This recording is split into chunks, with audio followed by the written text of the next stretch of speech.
Ganyan ang paghawak. Oo, ganyan. Hawakan mo yan. At saka ikaw maghawak ng ganyan. Mga talpakera. Oh. Dahil tinalo daw sila nito sa sabong. Pugar. Ito gagawin ko kay Michael. Ayo. Wag. Tumingin ka, ha? Hindi ako manam eh. Ba't ka madiri? Yung sa ano sa malapit sa... Ganyan lang yan. Sisistensya na to. Talos talpak eh. sa talpak gago kayo ha. Hawakan mo, magkirig-kirig to. Yung ano to. Lolo! Magaling ah. Yun na.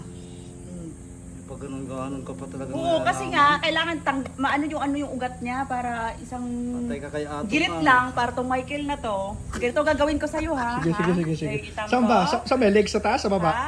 Saan? Eh, no, leeg mismo, oh. Ganyan, oh. Sa baba? Leg sa baba. Oh.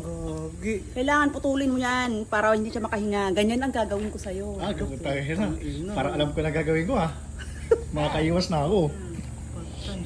Diba? Oh, ay binitawan. Magkirig-kirig yan. Patay tayo yan. Oh. Diba? Galing ah. That's all. Ano? Mabababae ka pa? Babae ka ba?